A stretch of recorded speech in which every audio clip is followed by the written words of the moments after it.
दोस्तों बात करेंगे इस वीडियो में वेदांता लिमिटेड के ऊपर। अब देखिए वेदांता लिमिटेड को लेकर एक बहुत बड़ा अपडेट आ रहा है। आप कह सकते हो Vedanta oil and gas limited को लेकर एक बहुत बड़ा अपडेट आ रहा है। और माइट भी अगर मार्केट सपोर्ट करे, अगर निफ्टी सेंसेक्स सपोर्ट करे और ग्लोबल अनसर्टेनिटी आपको देखने को ना मिले, निफ्टी अगर ऊपर जाए तो माइट भी चांस बनेगा कि Vedanta oil and gas limited के अंदर आपको एक 5% का अपर सर्किट देखने को मिल सकता है। कल के सेशन में, मंडे के सेशन में एक अपर सर्किट आपको देखने को मिल सकता है Vedanta oil and gas limited के अंदर। अब मैं ऐसा क्यों कह रहा हूँ दोस्तों, उसका एक रीज़न है। यहाँ पर आप देख सकते हो, ये रिपोर्ट आपको देखने को मिली है 11 जुलाई को। वेदांता टारगेट कर रहा है 5 lakh barrel per day oil, 5 lakh barrel per day oil and gas output, वो भी दोस्तों डोमेस्टिक प्रोडक्शन से। यानी वेदांता खुद इतना ऑयल प्रोड्यूस करना चाहता है जिससे भारत की जो एनर्जी सिक्योरिटी है वो यहाँ पर आपको इम्प्रूव होती हुई देखने को मिल सकती है। तो पूरा अपडेट क्या है दोस्तों मैं आपको बता दूं तो आप देख सकते हो। वेदांता का एम्बिशन ये है कि वो प्रोड्यूस करना चाहता है 5 लाख बैरल ऑफ ऑयल एक दिन के अंदर। यानी हर दिन दोस्तों Vedanta 5 lakh barrel of oil, जो क्रूड ऑयल होता है, उसको प्रोड्यूस करना चाहता है, जिससे दोस्तों कंपनी एक पिवोटल रोल प्ले करेगी इंडिया की एनर्जी सिक्योरिटी के अंदर। अब वेदांता का पूरा प्लान क्या है वो देख लो।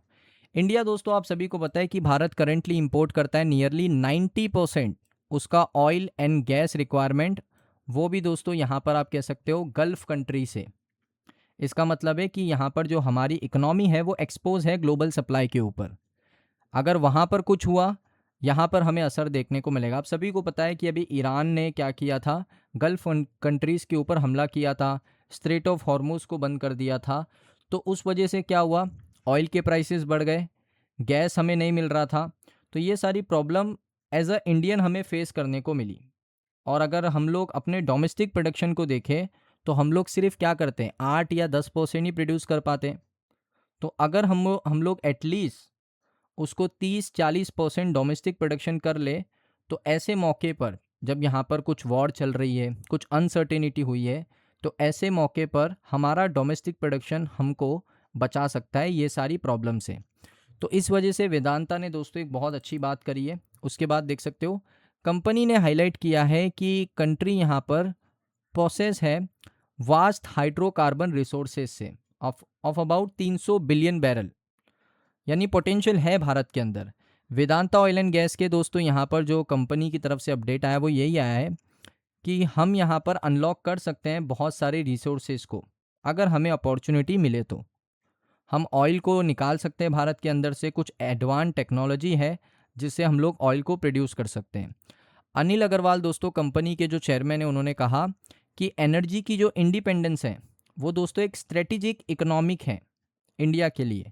अगर हम लोग यहाँ पर every barrel of oil and gas produce करते हैं हमारी कंट्री के अंदर, तो इससे हमारी कंट्री की जो इकोनॉमी है वो मजबूत होगी।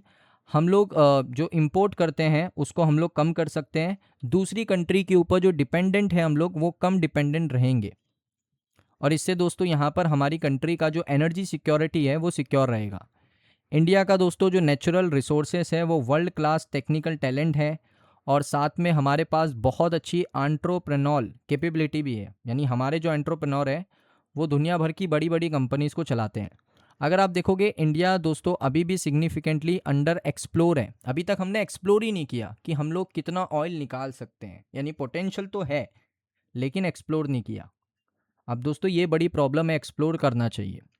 उसके बाद देखोगे यहाँ पर सबसे इंपॉर्टेंट चीज़ क्या है कि डोमेस्टिक प्रोडक्शन के ऊपर फोकस करना पड़ेगा। सरकार को भी ये सोचना पड़ेगा कि भाई भारत के अंदर लगातार पेट्रोल डीजल के प्राइसेस बढ़ते जा रहे हैं, जो सिलेंडर आता है उसके प्राइसेस बढ़ते जा रहे हैं, एलपीजी गैस के प्राइसेस बढ़ते जा रहे हैं। तो इसका कुछ ना सलूशन निकालना पड़ेगा। अब इंडिया दोस्तों यहाँ पर पूरा खुला हुआ है। इंडिया के कुछ ऐसे एरियाज़ है जहाँ पर एक नॉर्मल इंसान नहीं जा सकता, जिसको हम लोग कहते हैं नो गो एरियाज़। अब उसमें क्या होता है ना, वहाँ पर अल्ट्रा डीप वाटर ब्लॉक्स है जो दोस्तों under the national deep water exploration mission के अंदर आता है, जिसको हम लोग कहते हैं समुद्र मंथन। अब दोस्तों यहाँ पर अगर इन्वेस्टमेंट करें और अपॉर्चुनिटी को ढूंढने की कोशिश करें तो हम यहाँ से ऑयल निकाल सकते हैं। एंडोबार निकोबार आइलैंड है, वहाँ से हमें ऑयल मिल सकता है। क्यों नहीं मिल सकता है, अगर हम लोग थोड़ा सा वहाँ पर इन्वेस्टमेंट करें और यहाँ पर देखें कि वहाँ पर ऑयल मौजूद है या नहीं है। तो वहाँ पर मुझे लगता है कि मिल सकता है। तो वेदांता का भी ये मानना है। तो अगर हमें लॉन्ग टर्म एनर्जी इंडिपेंडेंस अगर लेनी है तो हमें यहाँ पर कोलैबोरेशंस करने पड़ेंगे इंडस्ट्री के अंदर जो काम कर रहा है प्राइवेट कंपनीज के साथ, और जो एंटरप्रेन्योर है जो इस सेक्टर के अंदर बहुत समय से काम कर रहे हैं, जो टेक्नोलॉजी बना रहे हैं, उनके साथ हमें कोलैबोरेशन करना पड़ेगा।